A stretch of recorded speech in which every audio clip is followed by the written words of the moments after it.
현대어 성경 읽기 사무엘 하 6장. 법궤를 오벳 에돔의 집에 두다. 다윗은 이스라엘 영내에서 블레셋 족속을 몰아내고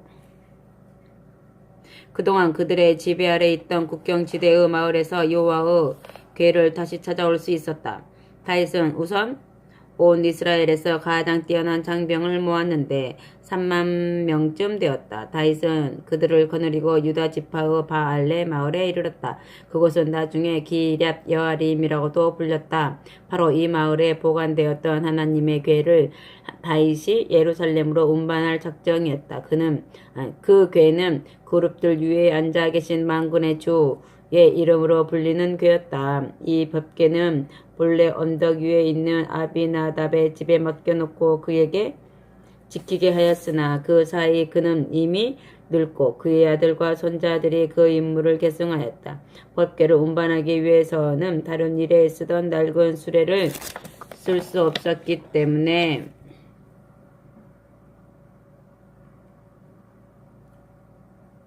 이제까지 한 번도 사용한 일이 없는 새 수레에 법궤를 싣고 아비나답의 두 아들 우사와 아효가 수레를 몰았다. 우사는 하나님의 법궤 곁에서 따라가고 아효는 법궤 앞에서 걸어갔다. 그리고 다윗과 온 이스라엘 사람들은 여호와의 영광을 찬양하며 행진하고 여러 가지 악기와 수금과 비파와 소고와 양금과 재금으로 모두 목청껏 하나님을 찬양하였다. 그런데 그들이 나고온이라는 사람의 타작마당에 이르렀을 때 수레를 끌던 소들이 뛰는 바람에 궤가 떨어지려고 하자 그 곁에 따라가던 우사가 얼른 궤를 꼭 붙잡았다. 그러나 우사가 함부로 법궤를 만졌기 때문에 여호와께서는 몹시 진노하셔서 그를 주셨다. 우사는 법궤 곁에서 죽었다. 여호와께서 우사를 이렇게 현장에서 쳐 죽이시자 이것을 보고 몹시 언짢아진 다윗은 그곳을 가리켜 베레스 우사라고 불렀다. 이는 우사가 찢겨 죽은 곳이라는 뜻이다.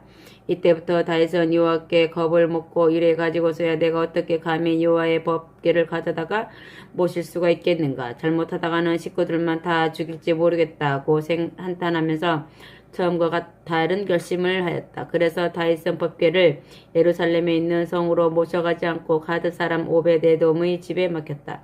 법궤가 그곳에서 석 달 동안 있었는데 그 사이에 여호와께서 오벳에돔과 그의 온 집안에 복을 내려주셨다. 아멘. 다윗성으로 옮겨진 법궤. 오벳에돔이 법궤를 모시고 나서 온 집안까지 축복을 받게 되자 그 소문이 다윗에게 전해졌다. 이것이 다윗에게는 여호와께서 진노를 거두시고 은혜를 베푸시기 시작한 징표로 보였다. 그래서 다윗은 기뻐하며 오벳에돔의 집에서 법궤를 모시고 다윗성으로 올라왔다. 이때 다윗은 법궤를 맨 사람들이 6걸음이나 옮기도록 아무런 사고가 없자 법궤를 다시 내려놓고 살찐 황소 한 마리를 잡아 감사 제물로 바쳤다. 첫 걸음을 탈 없이 내디딘 것에 대한 감사로서 법궤를 하루 예루살렘으로 운반해도 좋다는 하나님의 허락으로 해석하였기 때문이다. 법궤를 운반하는 행렬이 다시 계속되자 다윗은 감격을 이기지 못하여 빙글빙글 돌며 춤을 추면서 여호와의 법궤를 따라갔다. 이때 그는 세마포로 된 제사장의 예복인 에봇만을 입었다. 다윗은 온 이스라엘 백성과 함께 환호성을 올리고 나팔을 불면서 법궤를 예루살렘으로 모셔왔다. 아멘. 다윗을 헐뜯는 미갈. 그런데 법궤가 다윗성으로 돌아올 때 사울의 딸 미갈이 창가에 서서 내려다보고 있었다. 마침 다윗 왕이 빙글빙글 돌며 춤을 추면서 여호와의 영광을 찬양하자 미갈은 이러한 다윗을 보고 왕의 채통을 떨어뜨리는 일이라고 마음속으로 멸시하였다. 다윗은 이미 도성에 성막을 치고 그 한가운데 법궤 모실 자리를 마련해 놓았는데 사람들이 무사히 그곳에 법궤를 가져다 놓았다. 그러자 다윗은 번제물을 살라서 여호와께 바치고 친교 제물도 바친 다음 그 고기를 모인 사람들과 나누어 먹었다. 그리고 온 백성을 축복해주고 집으로 돌려보냈는데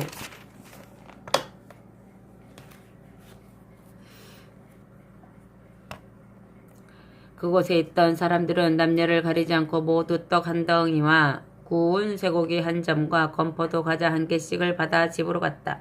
다윗도 자기 식구들을 축복해 주려고 집으로 돌아갔다. 그런데 미갈이 나와서 남편을 맞으며 이렇게 빈정거리며 헐뜯었다.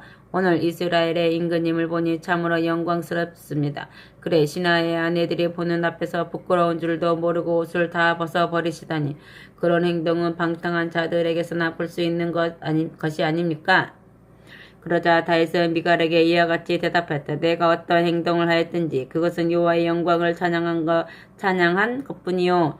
당신의 아버지와 당신의 집안에서 이 나라를 빼앗아 내게 주시고 하나님의 백성 이스라엘의 영도자로 나를 세워주신 분이 바로 여호와이시기 때문이요. 나는 앞으로도 여호와의 영광을 드러내기 위해서는 기뻐 뛰며 춤을 추겠소. 나는 앞으로도 여호와를 위해서라며 오늘보다도 더 천해지고 싶소. 여호와 앞에서는 언제나 낮고 천한 사람이 되고 싶소. 그래도 당신이 말하는 그 여인들에게는 내가 여전히 존경받을 왕이 아니겠소. 이런 일로 인하여 다윗은 더 이상 미갈과 동침하지 않았다. 그래서 미갈은 죽는 날까지 자식을 낳지 못하였다. 아멘. 나단의 애염 7장. 이제 다윗 왕은 여호와께서 사방에 있는 모든 원수들로부터 그를 지켜주셨기 때문에 자기 왕궁에서 편안하게 살아갔다. 그러던 어느 날 왕은 자기만 좋은 집에서 살게 된 것을 송구스럽게 생각하고 예언자 나단에게 이와 같이 상의하였다. 나는 이렇게 성벽으로 지은 왕궁에서 호화롭게 살고 있는데 하나님의 법궤는 아직도 천막 안에 있습니다. 이렇게 해서 되겠습니까? 나단이 아뢰었다. 무슨 일이든지 임금님께서 계획하신 대로 하십시오. 여호와께서 임금님을 도와주실 것입니다. 그런데 바로 그날 밤에 여호와께서 나단에게 나타나셔서 이렇게 말씀하셨다. 너는 나의 종 다윗을 찾아가서 이 말을 전하여라. 온 세상의 주인인 여호와가 네게 말한다. 너는 내가 거주할 성전을 지으려고 하느냐? 나는 이스라엘 백성을 애굽에서 해방시킨 날로부터 이제까지 한 번도 어떤 집에서 산 적이 없다. 나는 언제나 천막 안에 살면서 너희와 함께 이리저리 옮겨 다녔다. 나는 그동안 수많은 사사와 영도자들을 내세워 내 백성 이스라엘을 양떼처럼 돌보게 했으나 그들 중에서 어느 누구에게도 왜 나를 위하여 성벽으로 집을 지어주지 않느냐고 꾸짖은 일이 없다. 그러므로 나단아, 너는 이제 내 종 다윗에게 이와 같이 말하여라. 온 세상의 주인인 여호와가 네게 말한다. 내가 너를 양치는 초원에서 데려다가 내 백성을 다스리는 통치자로 세워놓았다. 나는 언제나 네 편이 되어서 네가 무슨 일을 하든지 그 일이 잘 되게 도와주었고 너를 미워하던 모든 원수와 대적들 또한 모두 제거해 주었다. 나는 이미 이렇게 너를 유명하게 키워주었으나 앞으로도 계속 너를 도와주어 네가 세상에서 영원히 위대한 사람들 중에 하나가 되게 하겠다. 내 백성 이스라엘에게도 이제는 안전한 거처를 주고 그들이 안심하고 살 수 있는 나라를 만들어 주겠다. 내가 그들을 평화로운 동산의 나무처럼 그곳에 심어주어 그들이 자기들의 땅에 집을 짓고 평화롭게 살면서 더 이상 다른 민족을 두려워하지도 않고 어떤 악인들에게 억눌림을 당하지도 않도록 하겠다. 옛날에 내가 사사들을 세워 내 백성을 외서로부터 안전하게 지켜주었던 것처럼 너도 내가 안전하게 살도록 지켜주고 원수들을 네게서 멀리 쫓아내버리겠다. 네가 나를 위하여 성전을 지으려고 좋은 계획을 세웠으나 사실은 내가 너를 위하여 집을 하나 지어주겠다. 네가 이 땅에서 장수하고 죽은 다음에도 나는 네 아들을 세워 왕위에 앉게 하고 그의 나라도 튼튼히 세워주겠다. 그러면 그가 나를 위하여 성전을 짓도록 하겠으며 나는 그의 왕권을 영원히 붙들어 주겠다. 내가 바로 그의 아버지가 되어 그를 내 아들로 키워주겠다. 그가 무슨 잘못을 저지르면 내가 그에게 엄한 벌을 주어 마치 제 자식에게 매를 들고 채찍으로 치는 사람들과 같이 나도 그를 아들처럼 때리며 가르치겠다. 그렇더라도 내가 사울을 징계하고 결국 내 앞에서 제거해버렸던 것처럼 하지는 않겠다. 내가 어떠한 경우에도 네 아들에게서는 내 사랑을 거두어 가지 않고 언제나 그를 도와주겠다. 그러면 네 후손들이 앞으로 영영 끊임없이 네 왕위를 계승할 것이며 네 왕조가 영원히 존속될 것이다. 예언자 다단은 여호와께서 자기에게 맡기신 이 모든 말씀을 다윗에게 그대로 전하였다. 아멘. 다윗의 감사기도. 다윗이 나단의 예언을 듣고 성막으로 들어가 법궤 위의 그룹들 위에 앉아 계시는 여호와 앞에 꿇어앉아 이렇게 기도하였다. 나의 하나님 여호와여, 주께서 저와 제 우선을 그토록 귀중하게 생각하시고 저를 이런 자리에까지 높여주셨으나 제게 무슨 공로가 있습니까? 제게는 그만한 자격이 없습니다. 그런데도 나의 하나님 여호와여, 주께서 이제 더 큰 일을 계획하시고 먼 후손들에게까지 좋은 일을 약속해 주셨습니다.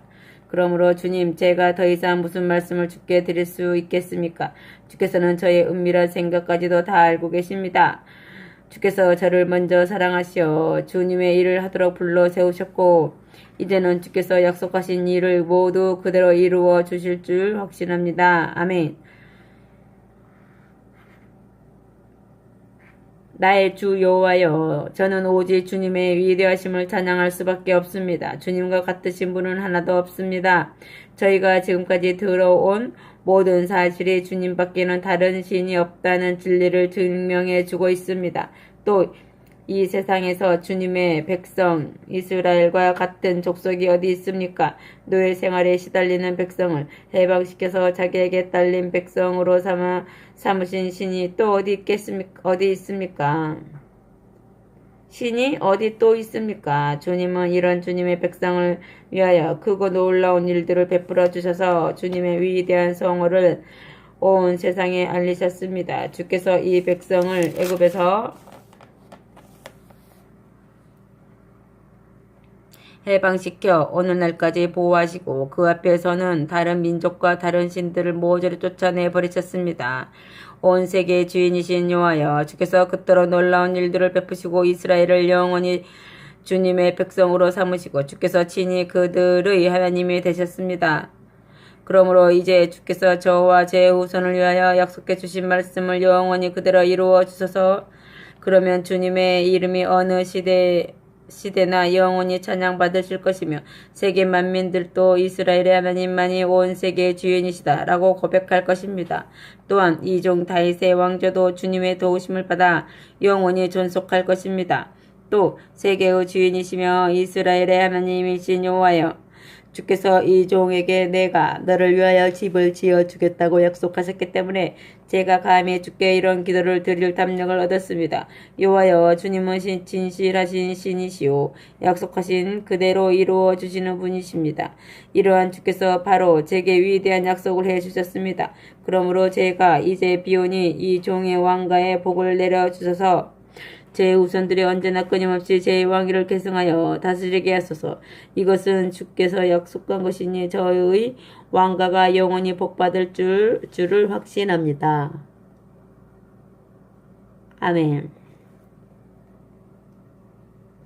다윗이 이웃 나라들을 정복. 8장. 얼마 동안을 조용히 지내던 다윗은 이제 주변 국가들을 징별하여 예속시키기 시작하였다. 그는 맨 먼저 남서쪽으로 진출하여 블레셋 족속을 정복하고 그들의 독자적인 통치권을 빼앗아 버렸다. 그 다음에 다윗은 사해 동쪽의 모압 족속을 쳐서 정복하였다. 그는 모압 족속의 포로들을 모조리 땅바닥에 한 줄로 눕혀놓고 나란히 누워있는 머리 위로 줄을 띄우고 죽일 사람과 살려둘 사람을 구별하였다. 곧 두 줄을 재어서는 죽이고 그 다음에 한 줄을 재어서는 살려줌으로써 그 백성의 3분의 1만을 살아남게 하였다. 다윗은 이렇게 모압을 굴복시켜 조공을 바치는 예속 국가로 만들었다. 그 다음에 다윗은 북쪽으로 출격하여 다메섹 북쪽에 있는 아람 족속의 나라 소발을 바쳤다. 마침 르홉의 아들 하닷에셀 왕이 유브라데강 상류 지역으로 출정하여 거기서 자기 세력을 회복하려고 쌓였기 때문에 다윗은 아람 족속을 치기가 유리하였다. 다윗은 하닷에셀의 병력 중에서 전차부대 1700명과 보병 2만명을 포로로 잡고 전차를 끄는 군마들 중에서는 100필만 전리품으로 가져오고 나머지는 모조리 발목에 힘줄을 끊어놓았다.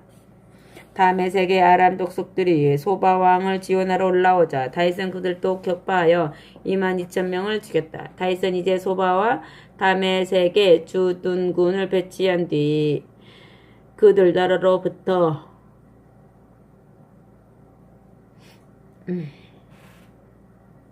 정기적으로 조공을 받아냈다. 이렇게 여호와께서는 다윗이 편이 되어 그가 무슨 일을 하든지 항상 승리하도록 도와주셨다.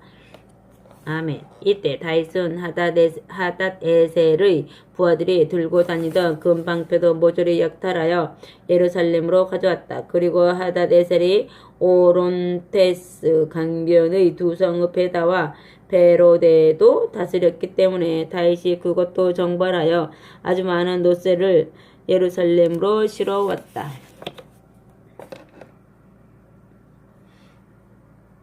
팔레스타인에는 이런 지하 자원이 없기 때문에 이렇게 약탈한 금과 노새는 나중에 성전을 짓는 기본 재료가 되었다. 다윗이 하닷에셀의 군대를 모조리 쳐서 멸했다는 소문이 하맛 왕 도이에게 전해졌다. 도이는 하닷에셀과 적대 관계에 있었기 때문에 즉각 자기 아들 요람을 다윗에게 보내서 전승을 축하하였다. 이때 요람은 다윗에게 금과 은과 노쇠로 만든 많은 물건들을 선물로 가져왔다. 다윗은 이런 선물을 하나도 탐내지 않고 모두 여호와께 성별하여 바쳤다. 그는 지금까지 에돔 족속과 모압 족속과 암몬 족속과 블레셋 족속과 아말렉 족속과 아람 족속들을 쳐서 이기고 약탈한 기중품들도 성별하여 함께 여호와께 바쳤다. 다윗은 이제 이웃 나라에도 점점 그 이름을 떨치고 있었다. 그는 북쪽에서 아람 족속들을 치고 돌아온 다음에도 영국에서 에돔 족속들을 18,000명이나 더 죽였다. 다윗은 에돔 전 지역에 주둔군과 총독을 배치하여 그 백성을 자기 통치권 밑에 예속시켜 놓았다. 여호와께서 이렇게 다윗 편에 서 계셨기 때문에 다윗은 어디 가든지 승리하게 되었다. 아멘. 다윗 왕궁의 주역들. 다윗은 이스라엘의 왕이 되어 다스릴 때 온 백성을 언제나 법에 따라 올바르게 다스렸다. 그 당시 군대 총사령관은 수루야의 아들 요압이 맡고 있었으며 왕에게 내정 문제를 보고하며 왕의 성명을 발표하던 수상직은 아힐룻의 아들 여호사밧이 맡고 있었다. 아히두베 아들 사독과 아비야달의 아들 아히멜렉은 제사장이었다. 외교 문서를 포함한 국가의 모든 문서를 처리하던 서기관은 스라야였다. 여호야다의 아들 브나야는 다윗의 경호대장이 되었는데 블레셋 남부에 살다 그렛 족속과 블렛 족속으로 구성된 용병 부대가 다윗의 경호대를 이루고 있었다. 그리고 다윗의 아들들도 제사장으로 봉직하였다. 아멘.